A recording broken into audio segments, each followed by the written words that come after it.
This is Fearlessly Fertile.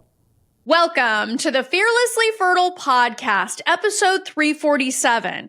Abundance, surrender, manifesting, femininity, and everyday miracles.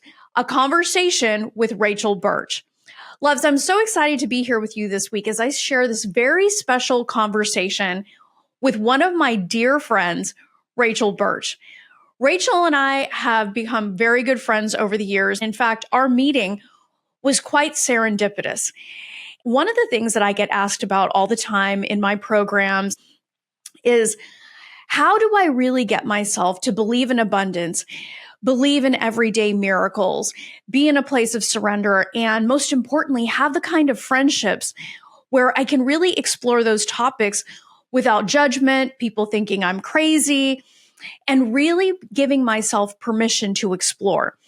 Well, you get to be a lovable fly on the wall during my conversation with Rachel, because Rachel and I have been on this incredible journey together as friends. We've traveled the world together. She's a ride or die that I know. If I send her a text message and tell her we're going to France or we're going to Italy or just about anywhere in the world, she's going to be the one person I know will say an immediate yes. She might ask about the dates, but she will say yes. And it's that kind of glorious yes that women in my Fearlessly Fertile Method programs really learn to engage, not only in the direction of their babies, but truly in their fearlessly fertile life. So join me for this incredible conversation, because there's nothing like friendship, community. It's one of the things that my Fearlessly Fertile Method programs are known for around the world. Our community is second to none. Very high achieving, lovably type A, control freaky, growth oriented women coming together in the name of their babies.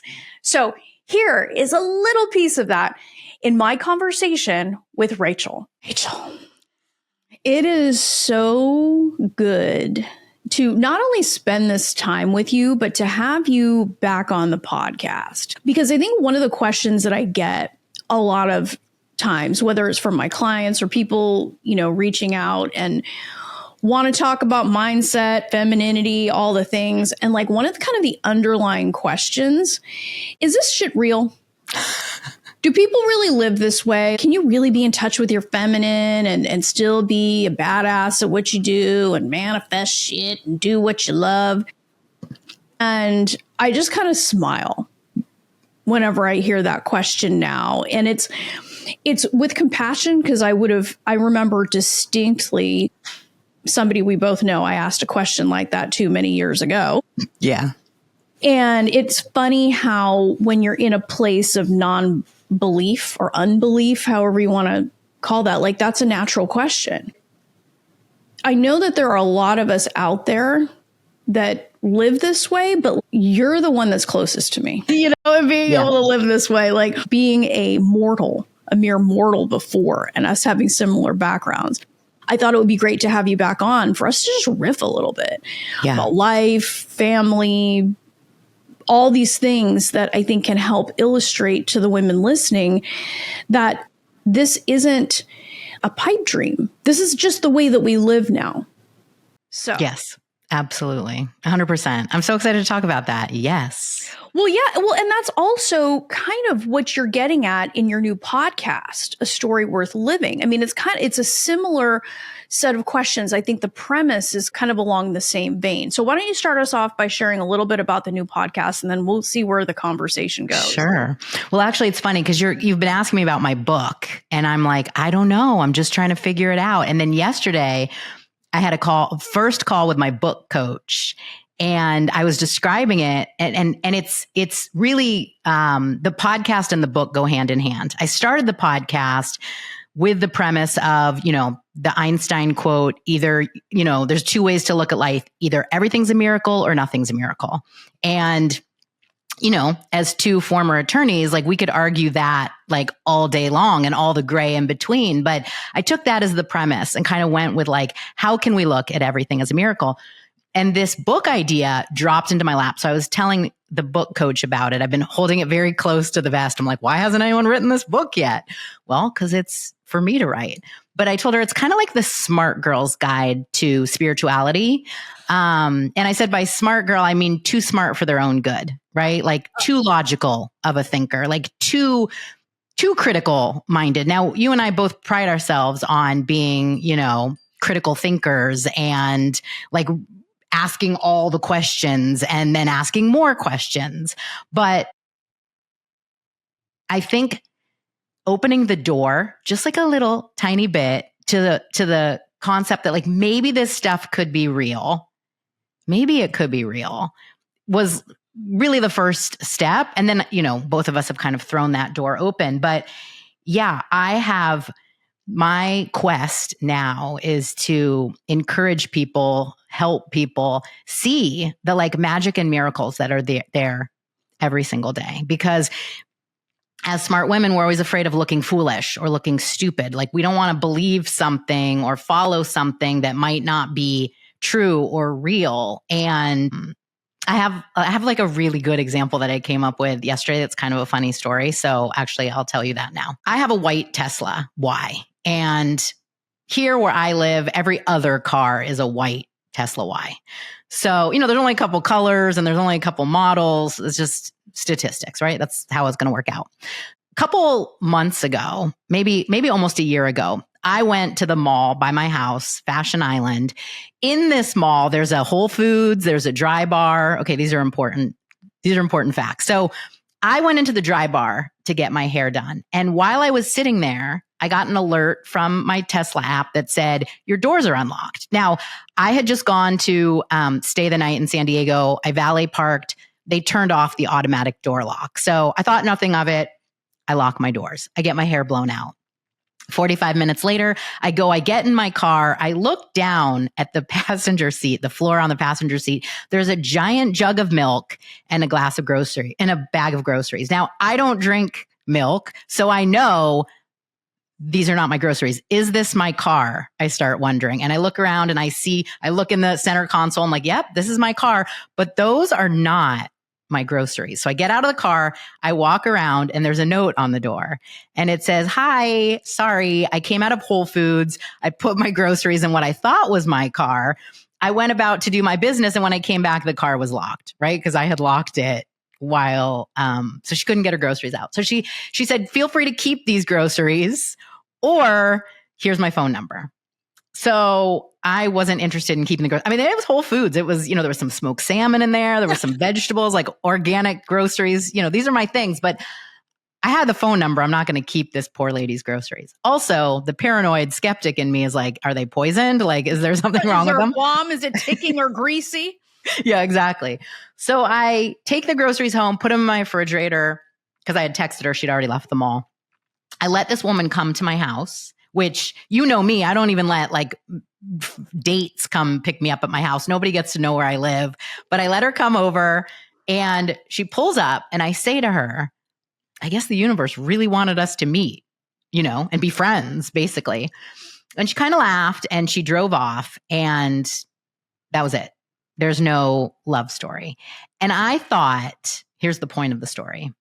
Am I the fool for thinking of that magically this woman might be someone that I could have in my life? She could end up being a great friend like you are, right? We met serendipitously. She could introduce me to my future husband. Like I could have a job opportunity for her. Like you have no idea the connections and the people that are placed in your path. If you believe magically, like the people that have magically found you and you've magically helped them find their babies. If you believe in this, your life will be enriched, right? Her life. Now, as a good friend of mine, you can say, I don't say this with ego, this woman missed out by not having me in her life, right? Oh, wholeheartedly. Right? Wholeheartedly. Yeah. Yeah. And it was because she laughed at the idea of like serendipity and magic and the universe bringing us together. But I was ready. I was like, if this lady put milk in my car, like there's got to be a reason. A zillion metaphors that we could run with on that. Right? Like, wow. I mean, isn't it funny though? Like, okay, so there's two things I wanted to pull out of that because not only is it funny and interesting and so it's also the illusion. Right? Because I think a lot of people mistakenly think the illusion is that manifestation and living this miraculous life. They think that's the woo-woo garbage. Right. But I think the real illusion is what we call logic.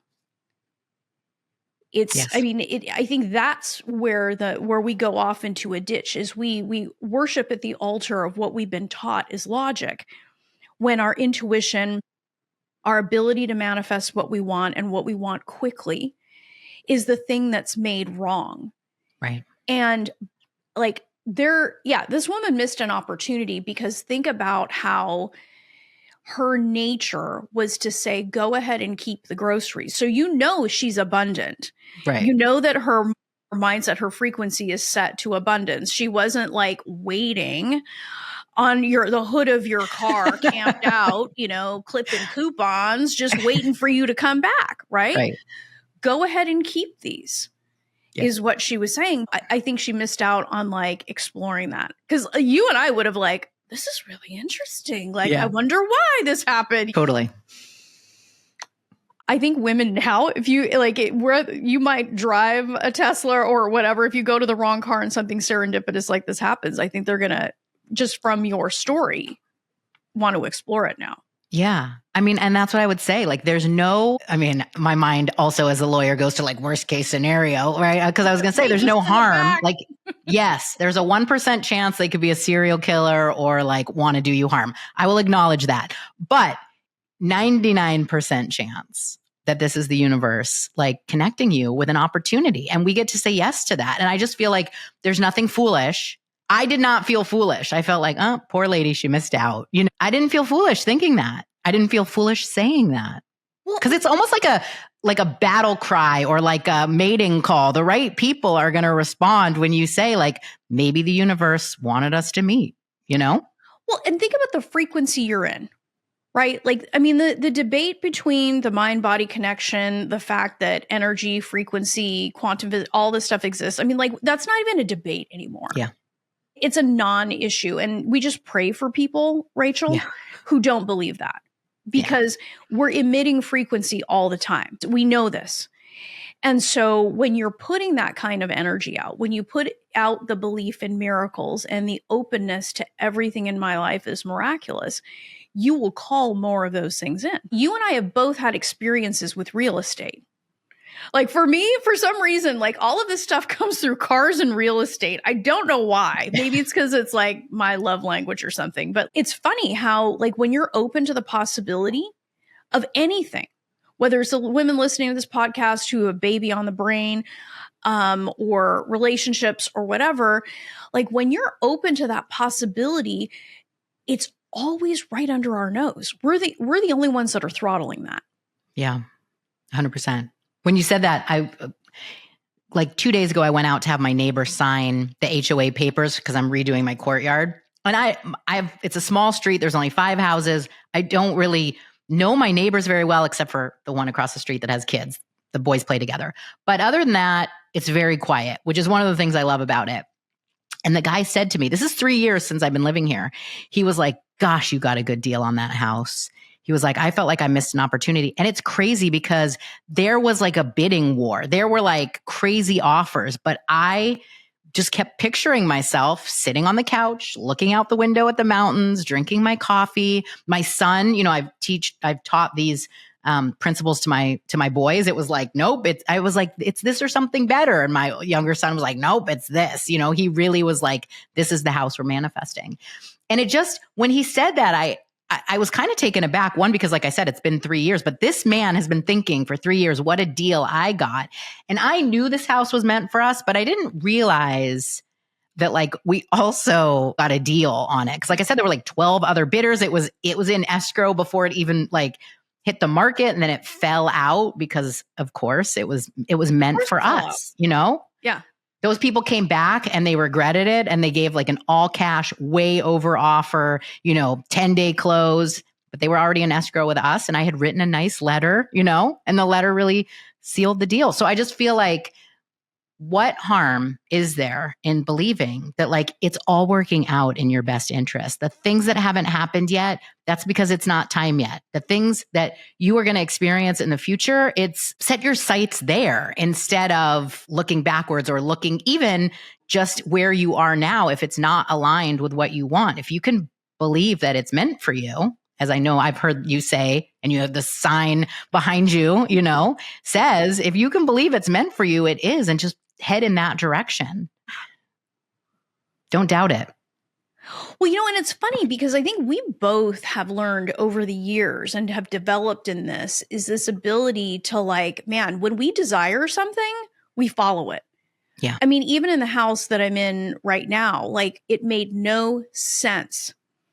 I remember being on a flight back from Montreal. I was sitting on I don't know if you know this, but Air Canada, their first class, freaking amazing.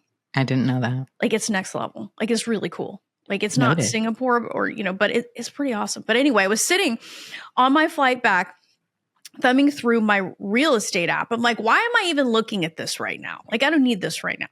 Just finished up a few tour stops in Canada. I do not need to be looking at houses, but I just felt this desire and I started thumbing through, and this house that I remember thinking, that's my house. I kind of blew it off. I'm like, I don't have time for this shit. And then went back and it's still available. And I'm like, that's weird, because houses in my neighborhood, in our area, one, they almost never come up for sale. And two, when they do, they're gone in a heartbeat. Yeah. And this one was still there. And I said, fuck it, and I landed, got home, unpacked, did all my things, and then had an appointment. And then I'm like 2 minutes away from this. I need to go look. And I was like, I don't need this in my life right now. But I'm like, wait, fuck it. So I went, drove over here, drove on the street, and I was like, that's my house. Like, I remember shaking and thinking, that's my house. And I called Brandon, and my husband. Yes. And I told him, I said, hey, I think I found our house.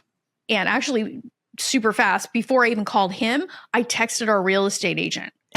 And I was like, can you get me in that house immediately? She's like, can you make a 9:30 appointment tomorrow? I said, hell yeah. And so she got us in. Brandon reluctantly agreed. We came the next morning, walked in the front door, and it was over. Yeah. It was so over. We both looked at each other, and this is what we said. Fuck. With 27 U's in it.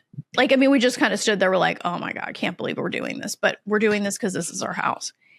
And and what was crazy is the people that owned it before, mom, dad, only son.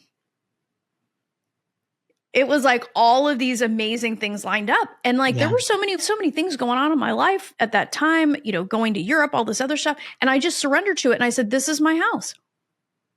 Nothing is going to stop me from having this house. And it was the most relaxed I had ever been in a real estate transaction ever. I love that. Exactly what you're talking about. When you know, you know. And when you don't know, or you feel unsure, it's keep going. Keep going till you have that feeling. Well, I think you're also hitting on an interesting point here now too, though, is as women, there is a tendency to settle. Oh, yeah. And tolerate. Yes. What have you learned about that? That is still something that I look at for myself, because there's many areas that I don't settle. It's not even a question. Where does Rachel Burch not settle? Where do I not settle? I don't settle for half-ass support. I want people that do it and that do it right. If I'm going to pay someone to do something, I want quality. I have some health challenges that have opened up recently, and I have someone that prepares my food for me. I'm like, I'm not going to grate ginger and carrots and I'm afraid of the grater. I don't want my fingers near it. I'm going to spread the abundance and have someone who, she loves it. She loves doing it. So, those types of things, travel, I don't want to half-ass that. I don't settle with that. Friendships. I have a couple old friends who are attorneys, and we've been trying to get together for months and months and months and months and months. And I'm like, my friends that I've made since being an attorney, we just make it happen. You and I, you'll text me and you'll be like, we're going to Italy. I'm like, oh, okay. Okay. when we set our mind to something, it's going to happen. And it's not just lunch down the street that for some reason we can't get on the calendar because it's like, well, I have so-and-so's baseball practice. I'm like, okay, my kid plays baseball too, but I'm not going to, smush my entire life around his baseball schedule. Thankfully, my ex-husband, I have a great co-parent. That's one thing I would say is definitely don't have children with someone who's not going to be an amazing co-parent. He takes the laboring oar for a lot of the practices and things like that. So friendships, the luxuries, the everyday kind of things, my environment, skincare, food quality, high quality food, supplements, all those things, I don't settle. The only area I'm still working on is dating and love, but that's like a whole nother story. But I'm way better than I used to be. I'm constantly working in that area. Yeah, it's a funny thing that we will have tolerations and settle in certain places. And one of the things that I've definitely been looking at is how our tolerations really are indicative of where we're at in that part of our lives. What are the things that we tolerate? What do we no longer settle for? And I think that you raise a really interesting point about support in the sense that, you can be smart as fuck, strong and abundant, but there's nothing wrong and there's nothing that takes away from all of those existing characteristics when you go to ask for help. Because we've gotten really good at that. I mean, do you remember, when we first met, oh my gosh, there's probably so many things we would have tolerated. Yeah. And now it's like, no, I'm calling this person in to help me with this. I don't have to have all the answers, right? In fact, right. I don't want to know the answers. I just want the result. Absolutely. So help me get the result. I mean, that must have been a massive transformation. Well, yeah. And faster. Working with this book coach, after I got off this 2-hour call yesterday, I was like, this is something I never could have done by myself. I would have spun my wheels. I would have wasted time. Why would I not hire someone who knows what they're doing to tell me this is what we have to do? And you have to be really humble too sometimes when you're working with support. That's what I was going to say. In the areas that I settle, at least first I identify that I'm settling and then I go, why is that? What's the growth opportunity here? So it's not like, I'm just going to take this. And there's lots of boundaries that were never in place. There's a lot of, it's a different level of settling that I have kind of achieved in that. But as far as asking for support, there's been so much growth. And I look at it as this is a non-negotiable. I need this. This is for me to be my best self as a mother, as, an author, as a podcaster, in all my endeavors, as a friend. I can't be handling everything. We only have, and I will scream this from the rooftops, a certain amount of bandwidth, especially as mothers. There's only a certain amount of bandwidth in our lives. And we get to pick and choose, and then the rest of the stuff has to go. I don't have tolerance for a lot of just people in general or projects, even my own projects, right? I'm kind of okay, let me put my Story Worth Living podcast on hiatus for a month and start a new season in a month while I really dive into the outlining, the hardest part of writing the book. I have to, and there was no shame for me to come on, even though I have messages from people I love listening to this every week. And I'm I love doing it. And you, the people pleaser in me wants to continue to, please people, and it's working. And I'm I need to support myself in that way with boundaries and just say, okay, we're going to hit pause. We're going to prioritize these other things. We're going to make sure that my bandwidth, I wish it was you could actually see the meter in real life. I only have this much left and there's no bandwidth for you today. Can you imagine how different our lives would be? No regrets, but just an illustration of how transformational that single shift is. Can you imagine what our lives would be like if we were willing to put up those boundaries? Yeah, I think about that all the time. I was general counsel of I wouldn't want it, but I could still be general counsel. I could have hacked it for another 10 plus years if I would have understood the concept of boundaries and support and asking for what you need and bandwidth, like I probably, just because of the personalities, would have still had to leave, because oftentimes people don't want to honor your boundaries, but that doesn't mean that you're not correct in setting them, that those boundaries aren't important. Yes, my life would have been a lot. I don't even know if I would have gone to law school. I mean, my dad was an attorney. I always wanted to be an attorney, but if I had a better handle on some of this other stuff, I don't know how my life would be different. And I don't need to know, because right now I can see how it's different. I've changed career paths twice now, from attorney to coach, and then from coach to, author and podcaster and comedian. So we're always evolving. And I kind of love that about life. As you were saying that, I was thinking to myself, if I had the boundaries, and if I knew back then what I know today, I still would be a coach. I would also probably own a pet ambulance service. Yes. Like Yes. I think I was always meant to be an entrepreneur. I just was too afraid in the very beginning. So what did I do? I was like, okay, what are my natural gifts? Okay, attorney. Like, am I naturally inquisitive, loudmouth? Like this is like so me. This is like part of the hero's journey, right? Do a stint at the DA's office instead of having my mobile emergency pet service. You know what I mean? It's one of those things where, but everything has led us to where we are today.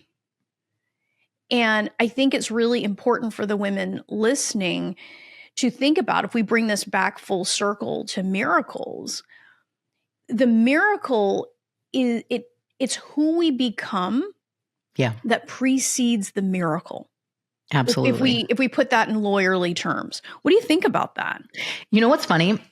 I picked up a book. So I read The Artist's Way, and it talks about going on an artist date once a week. So when you're trying to create content, you need to get ideas. And so one of the ways you do that is by taking yourself by yourself on an artist date. I haven't done one in years, but I was like, okay, this week I'm going to drive to this old bookstore down in San Clemente, which is like 25 minutes from my house. And I'm going to go there. And I went in, and it was all these old stacks of books. Everything, I would say 90% of the books were used books that they were reselling. It was just rows and rows and rows of books. And I thought, well, I'm going to look in the spirituality section. This is how this bookstore viewed spirituality. They had spiritual books, and then also like ghost story books, like actual, like, haunting books. I'm like, okay, that's not exactly spirituality, but okay. It's kind of like anything that's not alive or in the logical realm, we'll put that in the spirituality section. So I'm looking, and one of the little like prompts for going to a bookstore from one of the writing classes I'm doing is like, just follow the synchronicities. Like, what are you called to?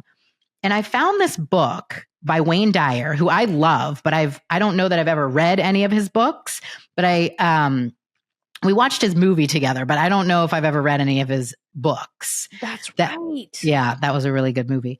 So I picked up this book. It's called Real Magic, and it was pristine. Like, nobody had opened it. And there was a little Amazon gift receipt in it that had this like amazing quote about looking for miracles. And I was like, okay, this is the book that I came here to buy. So I buy the book, and basically it teaches you how to look for miracles every single day, which was crazy because I'd never even heard of the book. It was printed in 1992.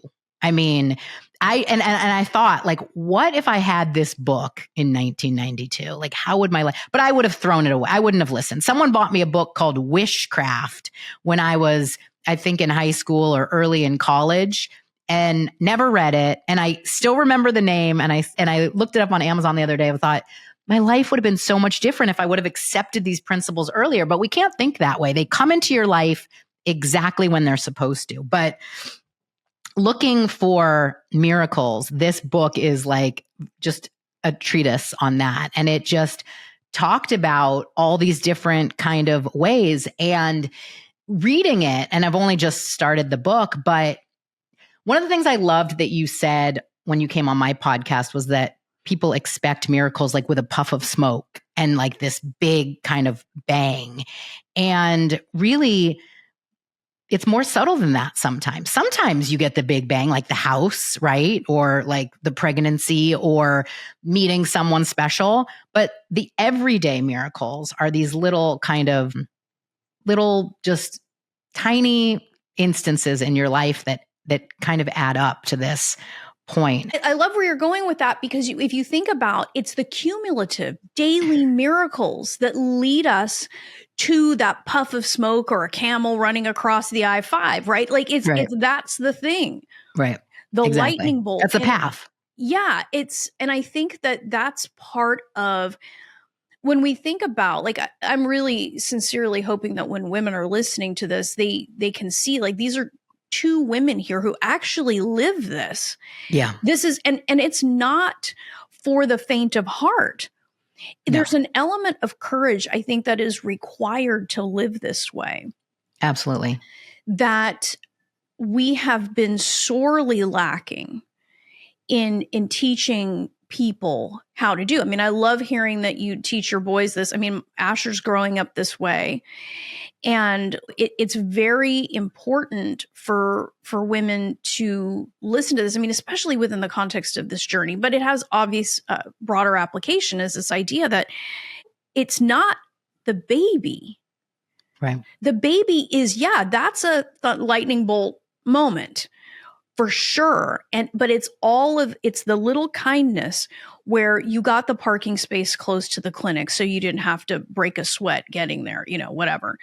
Or it's the kindness when your medications arrive, on time. It's like and think about how your vibration changes when you are miracle oriented as opposed to misery oriented. Well, and growth oriented, because as I'm listening to you, I was thinking, I would have gotten, and it's easy for me to say because I have my boys, but I don't have love. So I'm gonna say that in a second. But if you can look at, if all that I got out of my desire to be a mom and seek that, instead of getting a baby, if all I got was this belief system, that's enough.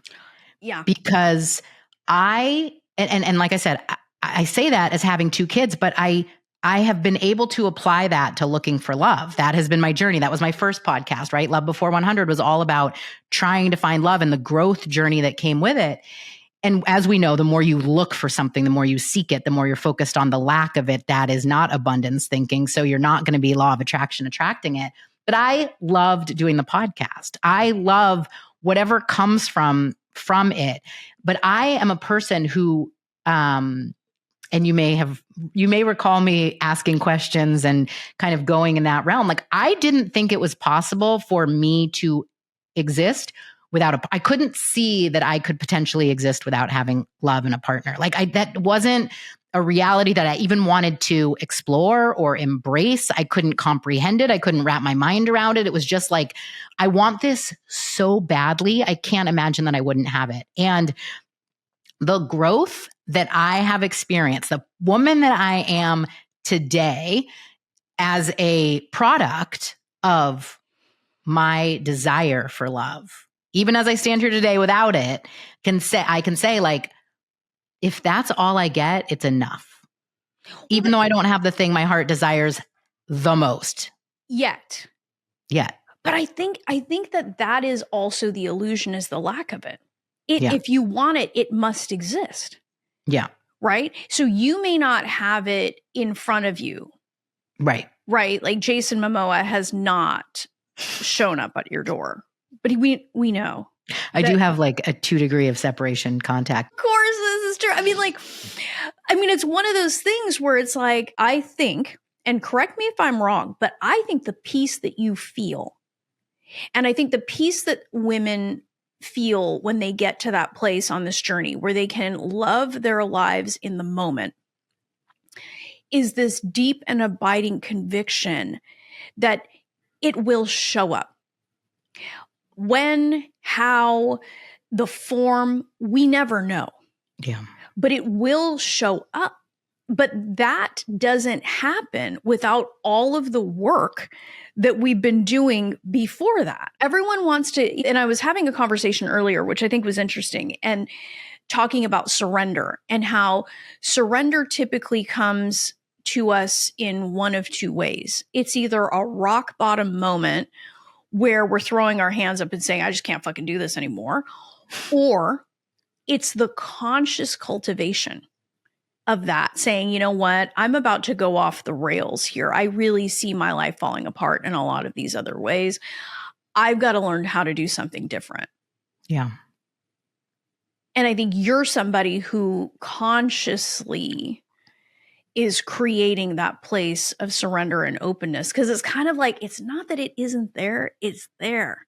Well, and non-attachment, that was kind of my point, is like the attachment, right? I think I think maybe Buddha said that attachment is the root of all suffering. I think it's the attachment to finding it or it being there. So yes, there's a belief that it's there, but also it's like, or if it's not meant for me, I can see a world where the path that I have been given just in seeking it is enough.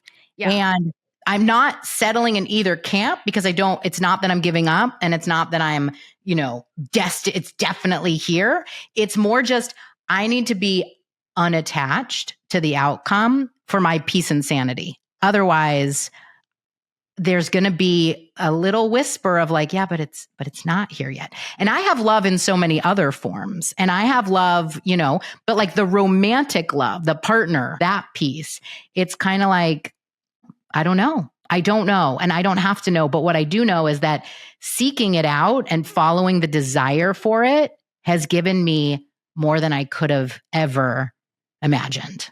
I mean, the desire is the way, right? I mean, yeah. Well, and it's interesting because I want to zero in on this like teeny tiny element of this that I think is really important for women to understand, is that some people surrender from like, it's more of a giving up. Like it's more of an excuse. This wasn't meant for me. When I hear people say, oh, God doesn't want me to have a baby, or God doesn't want this, or if this was meant for me, it would have happened by now. That's a very different perspective, because that's not based in belief. Right. That's more of just an easy and convenient, lame, reeking excuse to give up on yourself. Yeah. Like, I think that's just kind of this, like, what do you think? Because it seems like there's this thing that I wanted to make sure that we explain, because I think that's a piece that a lot of women miss, is this confusion over what surrender actually is. It's multifaceted, but it's certainly not giving up on having something completely. So my journey included that. I knew the growth-oriented part of me, like the higher self, knew that this was not the end of the journey. But just to anyone that has gone through that and has done that, that was part of what I had to kind of get out of my system. I had to have a pity party for myself. I had to mourn, this may not happen for me. And I had to feel all the worst case scenario feelings. I really did. And it was not pretty. It didn't last very long, but I did go through that. But then I had to pull myself back out of it. There was almost a peace that came over me after I let myself go there.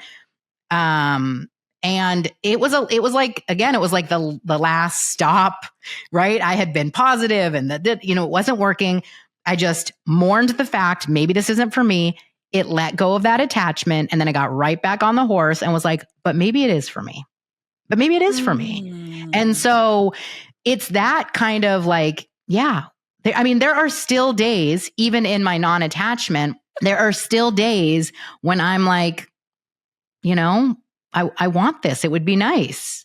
And I could do something great for myself, like I'm going to make myself this really delicious dinner. And I was going to go to a singles event tonight, but I'm like, my bandwidth, like that will make me feel sad about myself. Tomorrow I'm going to a singles event with a friend. And I just said to her, I'm like, look, I don't care what happens. We're going to have a good time. Just the two of us. Like, at least we're going to have a good time. Just the two of us. So I feel like you got to make the journey pleasurable. You got to make it fun. You got to, give yourself these little like cheat days, if you will, where you like really pour in the extra self-love. Like this journey is not for the faint of heart. Whether you're trying to have a baby, trying to find love, whatever it is, this journey is not for the faint of heart. So yes, you may give up. You may cry and think, but you have to go, if you're going to do that, go all the way, cry it all out, and then don't go back there. Just now continue on from the non-attachment place. That is what I did. And I feel like I got so much freedom because there was so much like, well, what if this doesn't happen for me? Like, yeah, what if it doesn't? What if it's not in the cards for me? What if all I get is this amazing life with great friends and these amazing boys that I love and this amazing home? Like, what if all this is all I get? I got a pretty good deal, and that's not to say that that's all I get, but I had to experience the full worst case scenario. Like I just went all the way there. And then, that was life-changing for me. That just got me to a place of, okay, now I'm not attached. That doesn't mean I'm detached. I'm just unattached to having to have this for my life to make sense, but I still have the desire, and I still know that like there's no reason that this shouldn't happen for me. And if this is in God's timing, then this is in God's timing. And honestly, the way that the book that I'm writing and kind of the spiritual concepts that I'm writing about, the way that my life is designed, I have a really epic love story. Like there's no ending where I don't have an epic love story. So it's coming, but I don't know when and I don't know where. And I just have to make the best of the time between now and that happening. And the other thing is that I've really learned is I've never been closer. A lot of people will look at all their failures and feel they've never been further away from what they want. But if you just look at the calendar, if you just look at the concept of time and like chronologically speaking, this moment, you have never been closer to what you want. That keeps me going. Well, when you understand that you can have desire and be unattached, you're free. Yeah. And I think the underlying belief system is that there must be something meant for me here. Right. And yes. I think that the thing that we haven't talked about most that I want to get to, because it's a theme throughout this, is faith. Yeah. You can't be open to love if you don't have faith. You can't be open to this child you're trying to call in if you're not doing it by faith. There's so much that if you're going to lead a miraculous life, faith is a precursor to the miracle, right? Yes, 100%. So it's like if you deny the very desire that you have, or that you're worthy of the miracle, or that you are going to put this all on God, right? Because I'm being punished. It's like, where are you getting that? Right.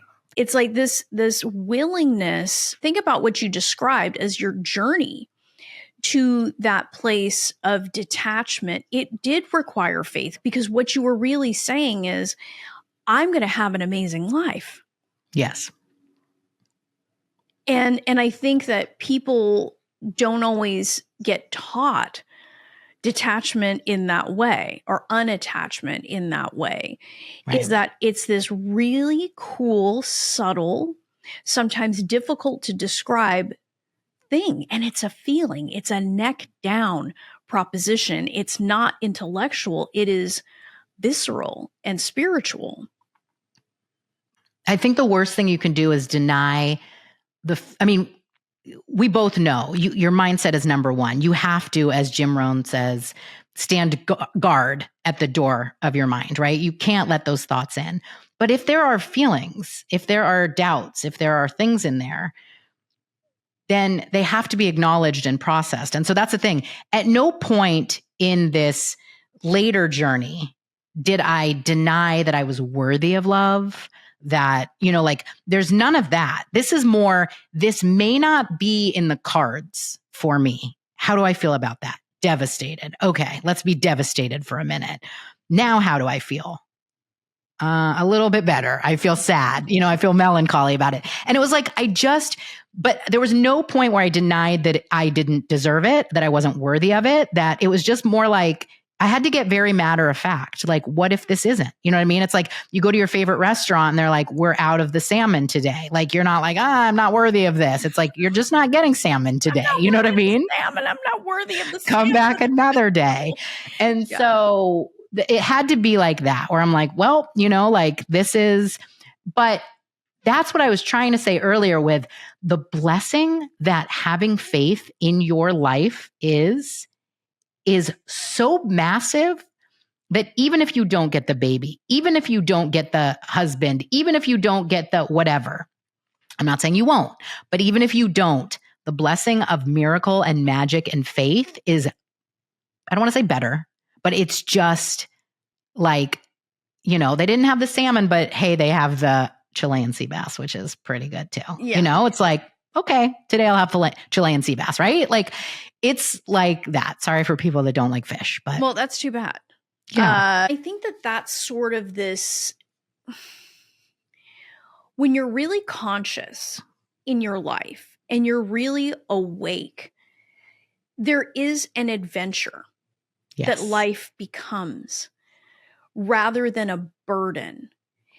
And I think that, and I know it's really easy for people to blow this off and say, well, you guys have your kids, you guys have built your, what you built, you have these homes and these amazing experiences. But the women that we had to become to get to this place required the growth. None of what we're saying is that, oh, it's poof and this happens overnight. It is a conscious cultivation of this way of being, but it starts with a willingness and an openness. I think, and maybe this is true for you, when I look at what the turning point was in my life, both on my journey, in my work, it was always when I was willing to step into the idea that I could be wrong about something. Yes. Oh gosh. Yeah, absolutely. Well, and the other thing I just want to say, which usually you don't want to say this because that's not how you get there, but you get to have both, right? You get to have faith and the baby. You get to have faith and the love. You get to have both, but you have to be okay with only having one, the faith, to get the other one. Well, and being okay is what gets you the thing. Right. That's the thing. And so it's like, right. And so everyone wants to hear that you get both, but it's like, almost like, I don't want to say you get both because I want you to get to the place where you don't need it. And then you get it. It's like this, like surprise, like false bottom, right? Like, it's like you got to the bottom. It's like, oh, this is good. And it's like, nope, there's more, but wait, there's more. It's like an infomercial, but faith should be the destination for right now, the goal. With in the distance, that you're going to get the other thing. It's just like shifting your eye on what you're focused on, because yes, the gift of the growth of who I've become by going through all this heartbreak and this whole process is like, wow. And then you're going to give me love on top of that? Like, are you serious? But you have to get to this point where that you have an amazing life and that you're looking at like, wow, these are all my blessings. Like, if this is all I get, this is pretty darn good, I'm glad that we're on this part of the riff, because when I look at women, okay, like people always ask, like, what the hell are your women doing differently?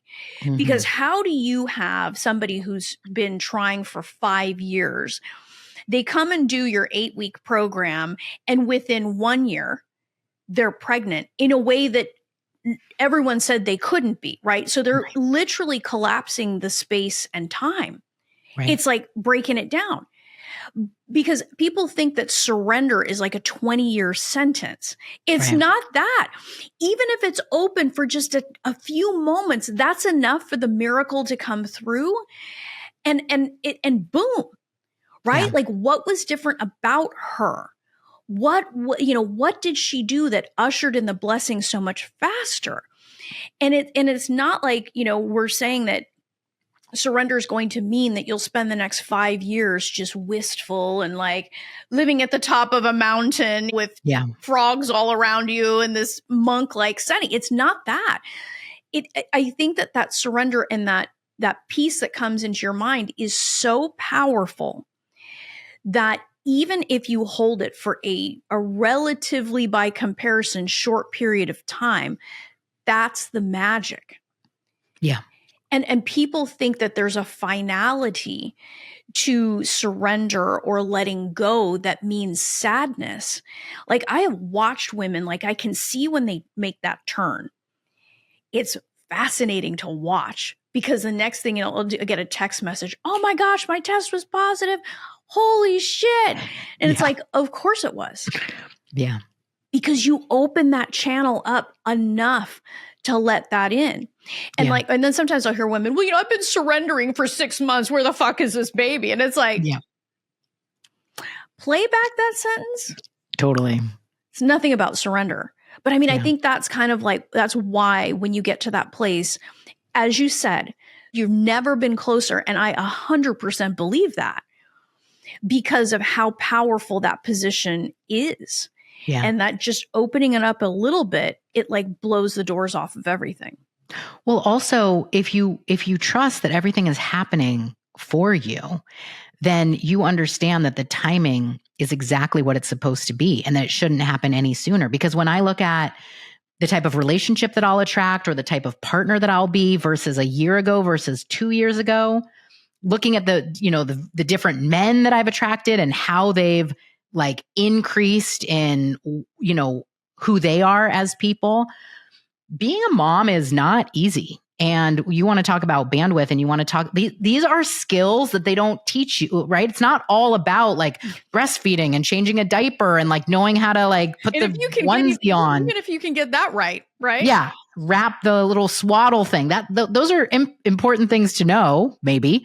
But the biggest thing to know is like how to set boundaries, like how to say no, how to, get support when you need it. Like these are things that if you don't know, you should learn them before you become a mother, because it's going to make you that much more peaceful as a mother, that much more loving as a mother, that much more space.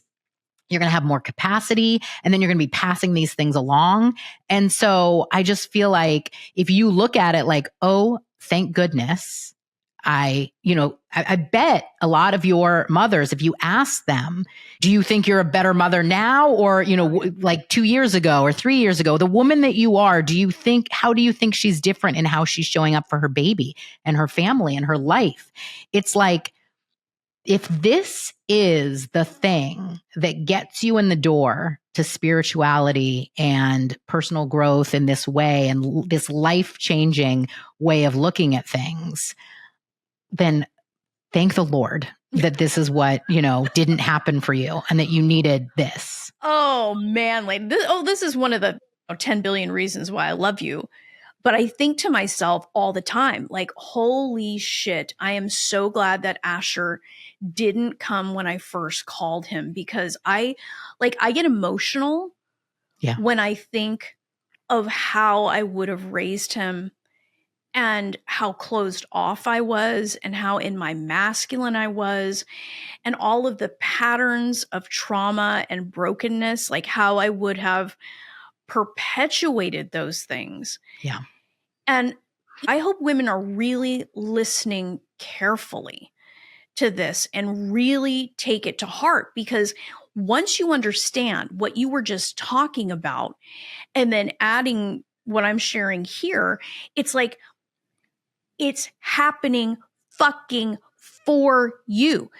Do not take any of this personally. If you have to do a little bit of extra work to learn how to put up boundaries, how to say no, how to ask for what you want, you are not crippling the next branch of your family tree with your garbage. Yeah. And I say that with so much love and compassion, because nobody would consciously choose this garbage. Right. But when it comes to the surface and is showing you its true colors, take the fucking lesson. Absolutely. And have the humility to say, okay, this must be happening because there's something I need to look at within me. And don't make it like mean something terrible about you. Like Right. if you have a growth orientation, you'll see growth as good, not growth as a fucking indictment. Absolutely. I mean, your child, hopefully not, might have health challenges. And to look through the lens of how we look now versus how we would have looked when we were attorneys, it's like night and day different. The other day, my mom texted and she was like, we all need to pray, which was a big thing for my mom because she's not, like that kind of person. She's like, we all need to pray. Your dad is going in for a cancer scan. And she had reasons to believe that like this was not going to be a good result. And so she said, I said, so are we praying? Like, what are we praying for? Are we praying that the scan is clear? And she said, I think we need to be reasonable. Let's just pray that it's treatable.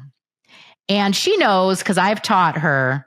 And so I texted her back and I said, okay, we're praying for the highest and best possible outcome for dad. And she's like, okay. So we had a couple, our family's praying for the best possible outcome. The next day I hadn't heard from her. And they're, you know how parents are sometimes, they're secretive with their medical things and whatever. So I was thinking, okay, I know this is gonna be fine. It's gonna be fine. So my mom texts us group chat, right? That's how my mom gives us any kind of bad or good news. Dad's cancer free. And I cried, of course. And then she texted, I guess this is what it's like when you imagine that you're getting the result that he's cancer free. Like basically she did the visualization that I've taught her where she imagined getting the call that he was cancer free and it worked. And then that made me cry because I thought I'm getting through to these people. You know what I mean? Like I remember my dad used to have the news on in his office while he was paying bills constantly. And I came in and I switched it to YouTube and I put on an aquarium with like just fish swimming and making like bubble noises. And I was like, while you're paying bills, you're not listening to the news. You're listening to a fish aquarium. And the next time I came over, there he was with the aquarium on. And I thought, oh my God, I'm impacting down to my boys and I'm impacting up to my parents, but in little ways, right? In little ways.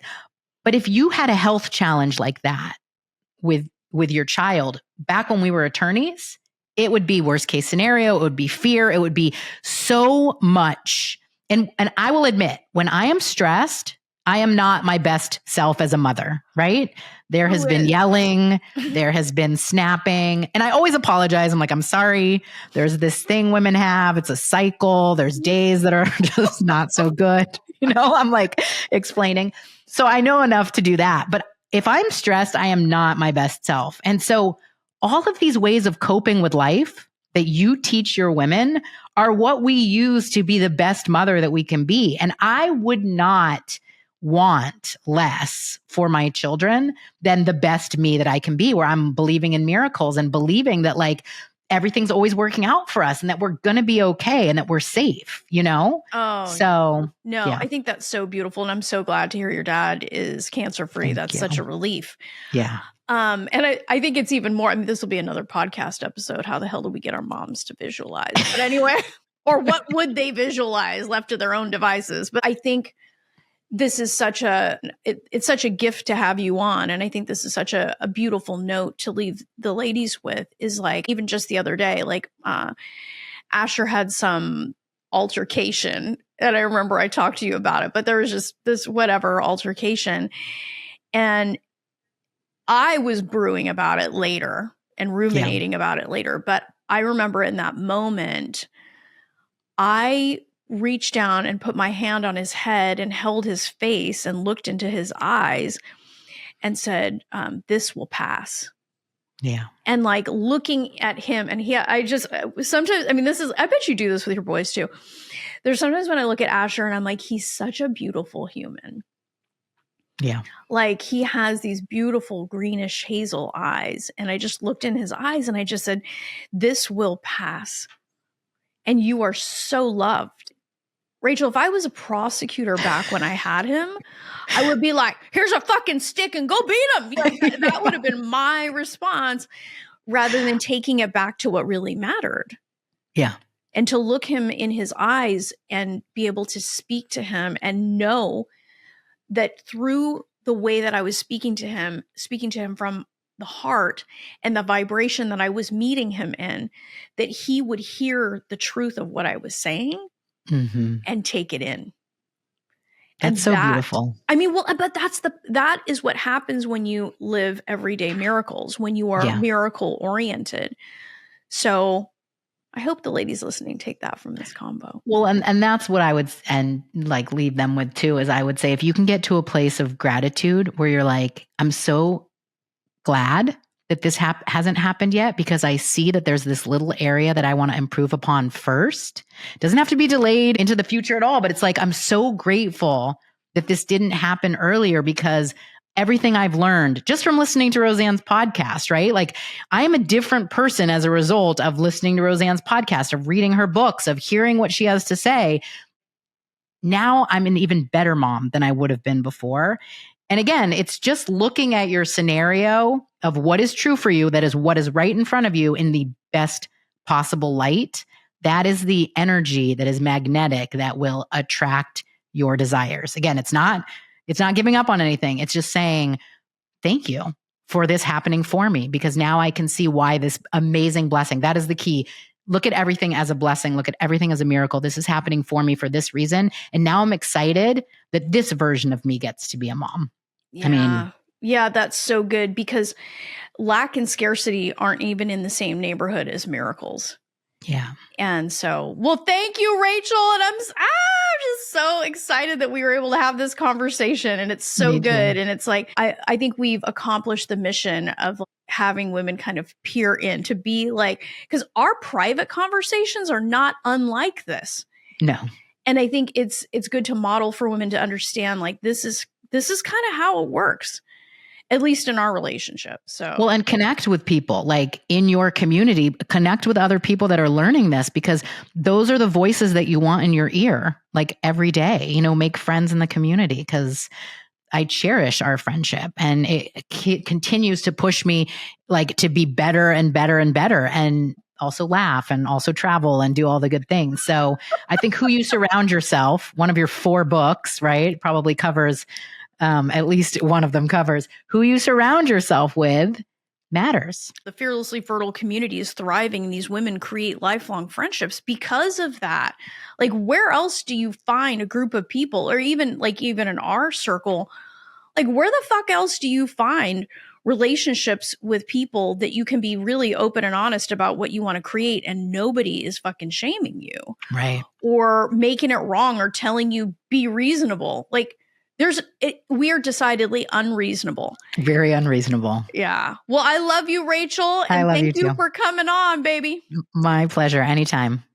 Loves, wasn't my conversation with Rachel absolutely fantastic? We break down surrender. We break down abundance. We break down everyday miracles and what it means to be really open and say those yeses. So if you want some of that, if you want to learn how to do this, go to my website, www.frommaybe2baby.com, and apply for an interview there. My methodologies have helped women around the world make their mom dreams come true, and their results speak for themselves. And if you don't have a mindset for success on this journey, baby, you got a gaping hole in your strategy. Let's fix that shit and set you up for success. Till next time, change your mindset, change your results. Love this episode of the Fearlessly Fertile podcast? Subscribe now and leave an awesome review. Remember, the desire in your heart to be a mom is there because it was meant for you. When it comes to your dreams, keep saying hell yes.